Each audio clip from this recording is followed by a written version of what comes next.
Looking back at the way I started learning electronic music, I feel I spent a little bit too much time with no distinct direction of what I wanted to do. And even though there was a little bit of progress, I feel it made me get the impression that making professional music or music to be released on labels or played in clubs was something that I could never possibly do. However, with time and a little bit of persistence, that started to change. I did few things differently, which was not so much the result of careful thinking and planning, but more like just trial and error. So in this video, I want to share with you 5 different steps that I started doing that helped me take my music to the next level. So hello everyone and welcome to the channel, spceboi here, and if you're enjoying the content, consider liking, subscribing, sharing, all that cool stuff. It really helps a lot. Otherwise, back to our topic. When you first get into electronic music, it might be fun or even rewarding to try different styles or different genres. I definitely recommend that. However, it was hard for me to get a good grasp of how much I was progressing, since every track that I would do was completely different than the one before it. The first time I decided to focus on a single sound or a single genre was during the lockdown. And I decided to focus on lo-fi beats because that's what I was into then. And I've made the decision to spend 1 hour on a beat each day. And over the course of 2 to 3 weeks, that was one of the first times ever since I started producing then that I felt I could tell that I was progressing.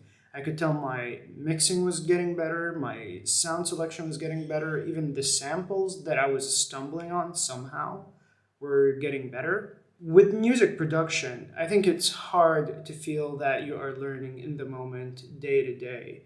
However, when you compare things, first of all, when you focus on a single thing and then you compare your results over a longer period of time, whether it's weeks or a few months, that's when you could really tell that you're progressing. And I feel that gives you a lot of momentum to keep at it and do more in it.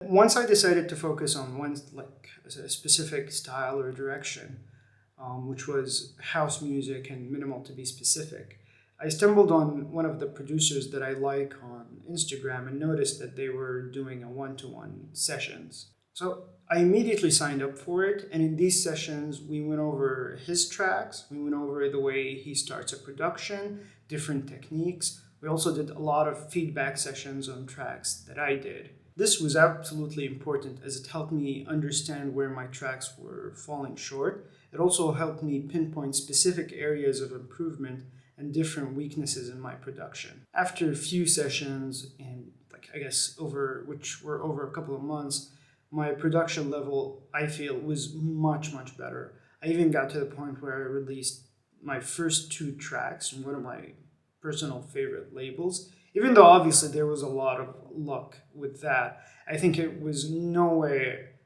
the possible thing for me to do without these one-to-one sessions. When I first got into electronic music production, which was maybe 5 or 6 years ago, there weren't many classes that was specifically teaching music in the style that I was interested in.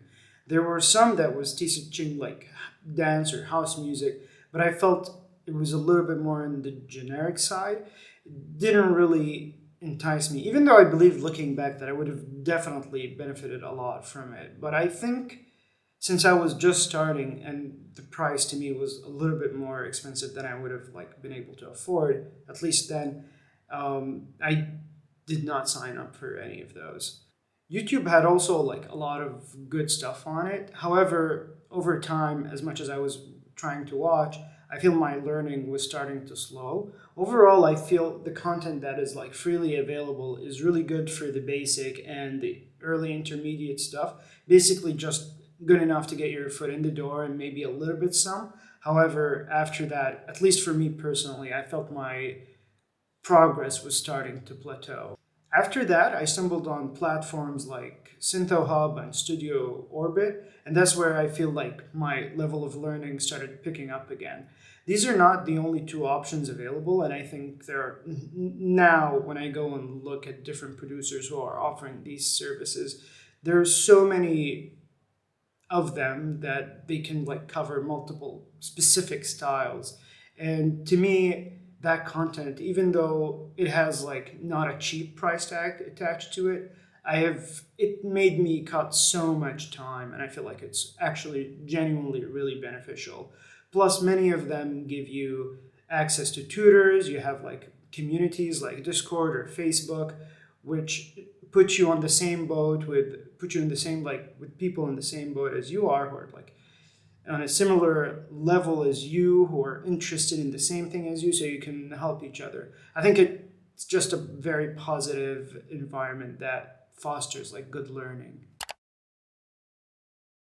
What I mean by that, whenever you're starting to make a new project, collect or add a number of tracks that feel like that are inspiring to you, or even that you would like to emulate one to one, or even tracks that have specific elements that you would like to use and copy on your own. This can be very helpful as it will create a plan for your track. It will be much easier to figure out which elements are there and which elements are missing, and which sounds are out of balance with the rest when you like start to A and B with whatever references you've collected. This helped me get much better at sculpting various sounds that I hear. It also helped me learn various tricks that producers are doing in their tracks that might not be obvious unless you try to copy it one to one.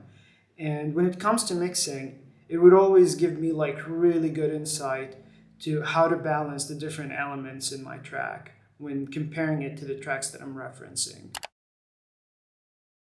Ever since I got a little bit serious about music production, I would try as hard as I can. And most of the time, I simply always finish any project that I start. And by finish, I don't necessarily mean I have it released or what have you, or have it like mastered, but I have it at a stage where it's pretty much arranged or composed or whatever, but it's just maybe missing a few touches from being completely finalized. And that's fine. I don't think you need to completely 100% finalize each project, but at least getting them to where they're like 80 or 70% done is good enough. But at the end, that's pretty much it for me. If you have any questions, as usual, feel free to leave them in the comments or hit me up on Instagram or whatever. Otherwise, thank you for watching. If you've enjoyed the video, consider liking, subscribing, etc. Otherwise, I'll see you in the next one. Cheers.